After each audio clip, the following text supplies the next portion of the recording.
Pessoal, dando continuidade aí no sistema ósseo, parte 2 do sistema ósseo, temos os ossos do tórax, onde temos aí o externo, que é esse osso central, junto com as costelas.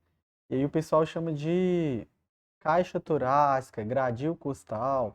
Principal função é proteção dos órgãos respiratórios e cardíacos.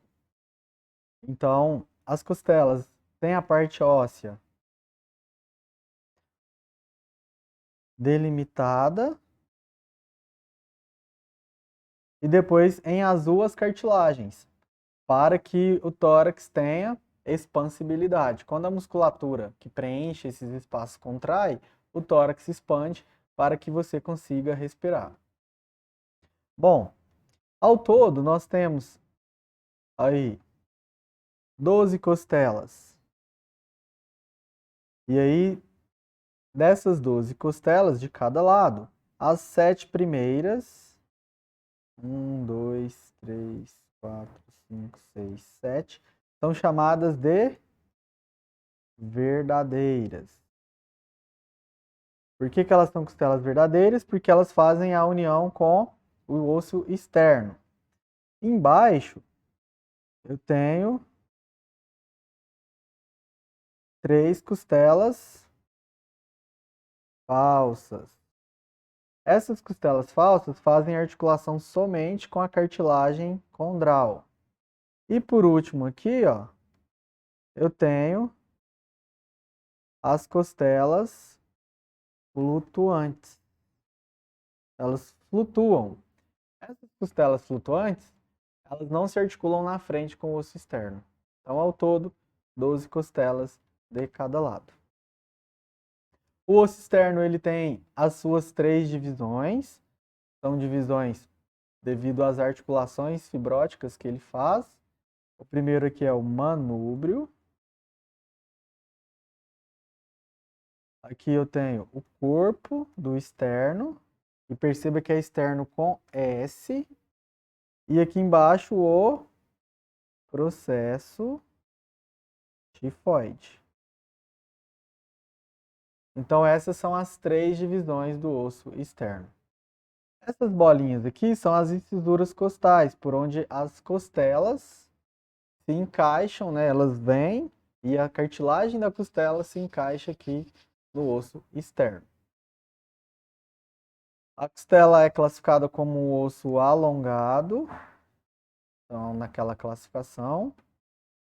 E aí seguimos para as vértebras. Vértebra é o nome do osso da coluna. E ao todo eu vou ter 7 vértebras cervicais, vou ter 12 vértebras torácicas e 5 lombares, mais o sacro e o cóccix.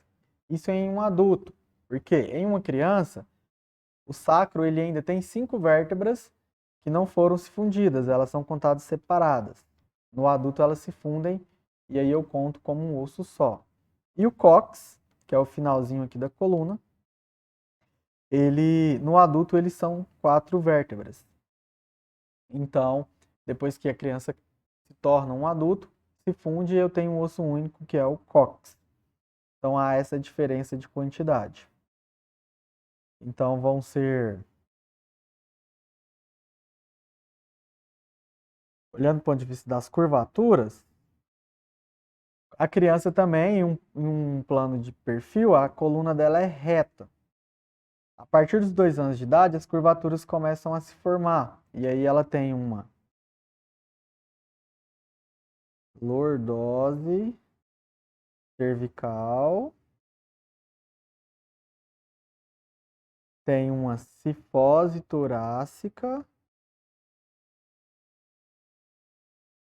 e tem uma lordose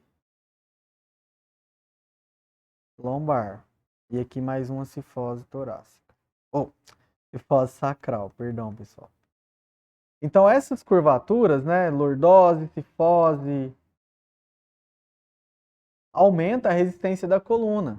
Aumenta a resistência para que ocorra a tramitação de carga. Se a coluna fosse um pêndulo, ela tinha menos resistência do que ela ter essas curvaturas de lordose cervical, cifose torácica, lordose lombar e cifose sacral.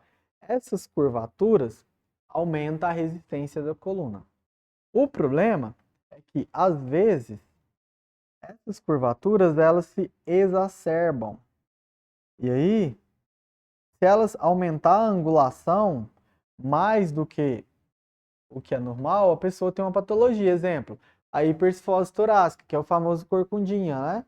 Então, esse corcundinha é uma hipercifose torácica, e aí já passa a ser uma patologia. Aqui é uma vértebra típica, né, da região torácica, onde ela tem um processo espinhoso, ela tem um arco vertebral, aqui um processo espinhoso, um arco vertebral. Aqui é o corpo da vértebra, onde eu vou ter apoiado aqui o disco intervertebral, que é um tecido com anel fibroso e um núcleo pulposo interno para amortecer o impacto aí da coluna. E aqui o canal medular, por onde passa a medula espinhal. Essa é uma vértebra típica cervical, o forame, né, vertebral, ele é mais largo, permitindo aí a passagem da coluna, a passagem da medula espinhal, e aí nesse ponto ela é mais larga, porque tem mais cordões de nervos, eu chamo isso de intumescência.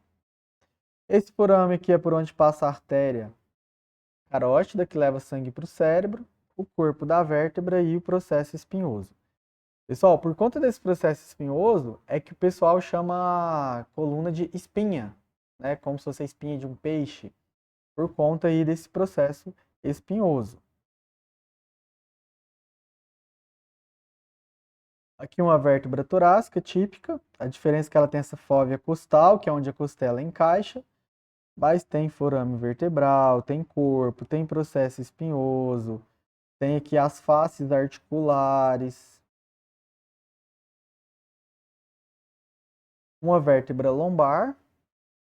O que vai diferenciar? A cervical são vértebras mais finas em altura. As vértebras torácicas são mais grossas e mais pequenas. E as lombares são vértebras mais largas. Por quê? O peso da cabeça, do tronco, vai ficar tudo sobre a coluna lombar. Então, quanto mais alto, mais fino, vai engrossando e ficando mais resistente, mais forte para a sustentação do peso corporal. O osso do sacro, que no adulto já é fundido, mas na criança ele é dividido em 5 partes. E aqui embaixo o cóccix, que também são 4 ossos fundidos.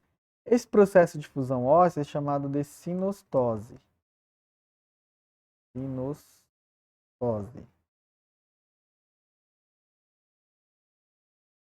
É o mesmo que fusão óssea. Um osso, ele vai se colar no outro e vai calcificar e vai virar um osso só. Isso é chamado sinostose. Faz parte do amadurecimento ósseo, faz parte do crescimento corporal da criança. O sacro em uma vista posterior, também aqui tem uma crista, né? Crista sacral. E os forames é por onde passa os nervos. Passa-se aqui as terminações nervosas. Finalizando coluna, o cóccix. Cóccix dividido aí, é o finalzinho posterior da coluna, já concluindo a coluna vertebral. Bom, progredindo no nosso estudo de anatomia, vamos falar dos ossos do membro superior, onde eu tenho a classificação de 4 segmentos. No primeiro segmento eu tenho a cintura escapular, que é formado pela clavícula e pela escápula. O segundo segmento é o braço, osso do húmero. O terceiro segmento, antebraço, rádio e una. E o quarto segmento, os ossos da mão, que é a parte mais detalhada, até porque é a parte que a gente mais tem coordenação, é a parte que nós mais usamos no nosso dia a dia, tanto no trabalho, quanto em casa, quanto no lazer. A parte do corpo que a gente mais está usando são as mãos. Então é algo bem mais elaborado. tanto do ponto de vista ósseo quanto muscular. Bom, primeiro osso, clavícula. Aqui está a clavícula.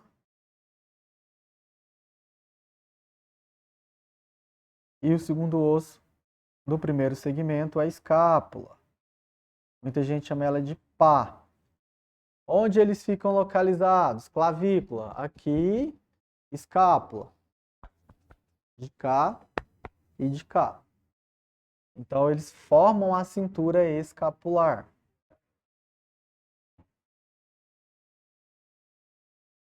Partindo, temos aí o húmero, que é o osso do braço. Então, o húmero, vista anterior e vista posterior. O húmero é o osso do braço. Estruturas importantes do húmero. Temos aqui, ó, os epicôndilos, né? Epicôndilo medial e epicôndilo lateral. Então, são as estruturas importantes do húmero. Aqui temos o rádio fica no antebraço. E aí o pessoal até brinca, né? Qual que é o rádio, qual que é a una? O rádio é o do lado da antena, então o rádio sempre ele é lateral. A una tem uma estrutura muito importante que é aqui, ó. Essa ponta é o olécrano. O olécrano é uma estrutura da una. Ele está representado aqui, ó. Olécrano.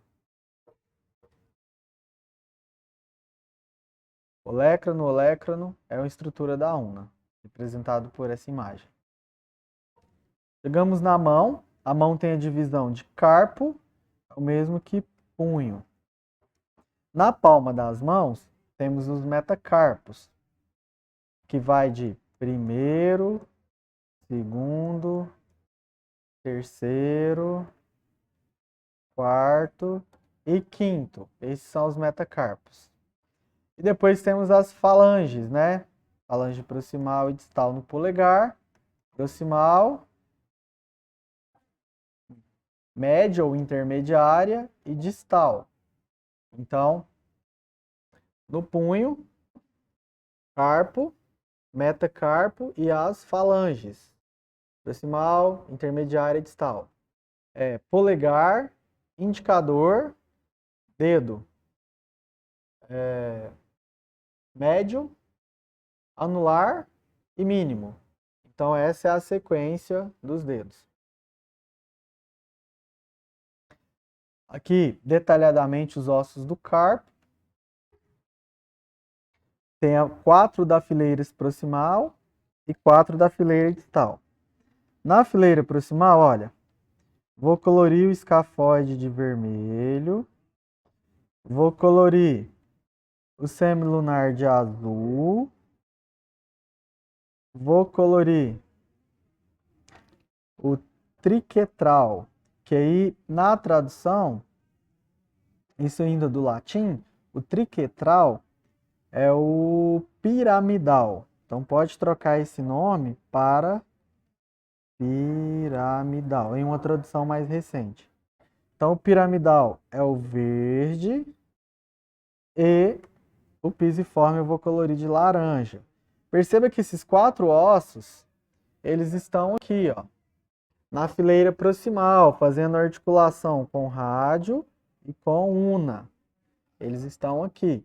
Na fileira distal, fazendo articulação com primeiro, segundo, terceiro, quarto e quinto metacarpo, eu tenho os ossos da fileira distal, naquela relação do plano anatômico de proximal e distal. Então, vamos apagar e ir para a segunda fileira. Na segunda fileira, olha, eu tenho trapézio, trapezoide, capitato e tenho aqui o amato. Então, são 8 ossos. Trapézio vermelho, trapezoide azul, o capitato verde e o amato roxinho.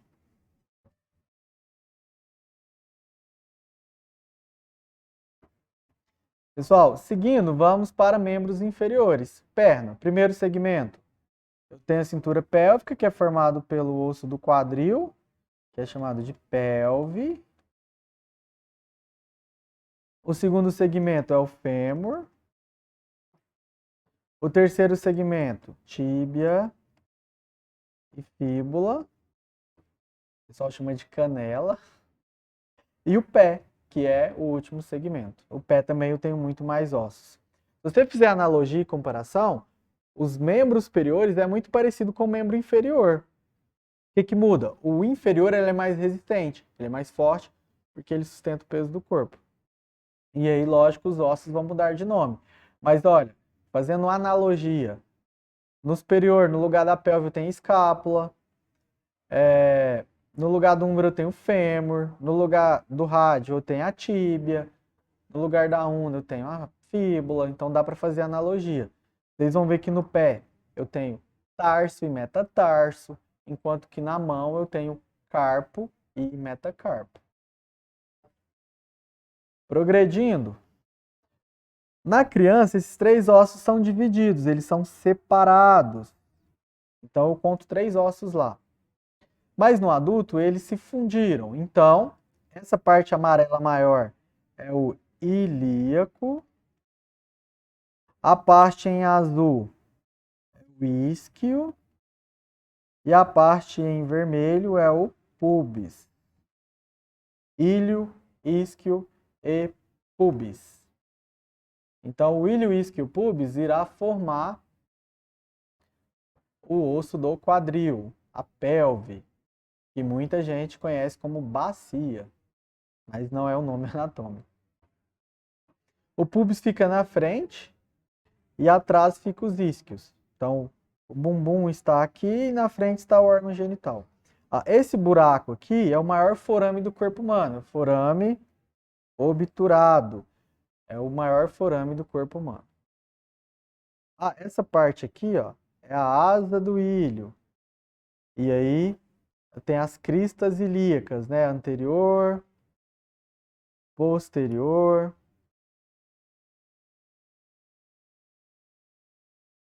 Descendo para a coxa, o fêmur. É o maior osso do corpo humano, é o mais forte, é o mais resistente. Aqui está o famoso colo do fêmur, que quando o idoso cai, ele quebra por conta da osteoporose. Aqui é a parte que articula com o joelho, né, dos côndilos femorais. Então é um osso muito forte e resistente, desde que não tenha osteoporose. O fêmur numa vista posterior. Essa fossa posterior do joelho é a fossa intercondylar, também chamada de fossa poplítea. Poplítea.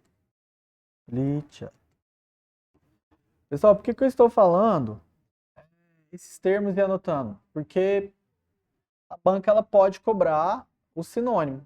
E como a anatomia ela é riquíssima em termos, pode ser que ela cobre como fossa poplítea, não como fossa intercondylar. Então é importante esses termos a gente ir anotando e fazendo essa analogia. Bom, no joelho eu tenho aí a patela, que o pessoal chama de rótula, né, de bolacha do joelho. O termo correto é patela. É um osso sesamoide, porque se desenvolve dentro do tendão do quadríceps. A parte anterior, a parte posterior da patela. Chegamos na tíbia, que o pessoal conhece como canela. A tíbia tem aqui a tuberosidade da tíbia, que é onde esse tendão do quadríceps irá inserir. E aqui os maléolos, maléolo medial, que é o que vai fazer a pinça do tornozelo para articular com o osso que vem aqui embaixo, chamado de talos. A fíbula é um osso lateral e a tíbia é um osso medial. A fíbula também tem aqui, ó, o seu maléolo, maléolo fibular. Então, quando eu pego tíbia e fíbula, eu tenho duas pontinhas, maléolo medial da tíbia, maléolo lateral na fíbula. E os dois encaixam aqui no talos, que é o primeiro osso aí do pé, primeiro osso do tornozelo. Aqui está o talos. Aqui o calcânio. Seguindo no pé, esses ossos eu chamo de ossos do tarso. Aqui, ó, navicular. Aqui o cuboide. E aqui, ó, 1, 2, 3 cuneiformes. Aí eu tenho cuneiforme lateral, intermediário e medial. Então, na sequência desses 3 cuneiformes, olha só. Aqui eu tenho o cuneiforme medial, intermediário e lateral. Cuboide, navicular, talos, calcânio. Então são 7 ossos do tarso, enquanto que no punho eu tenho 8 ossos do carpo. Descendo, eu tenho os metatarso.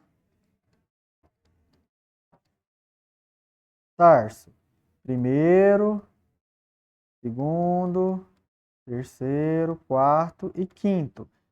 Sempre o primeiro é do lado do dedão do pé. E o dedão do pé tem nome. Qual o nome do dedão do pé?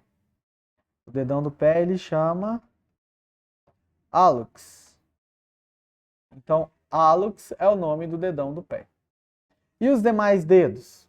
Os demais dedos do pé têm o nome de artelhos.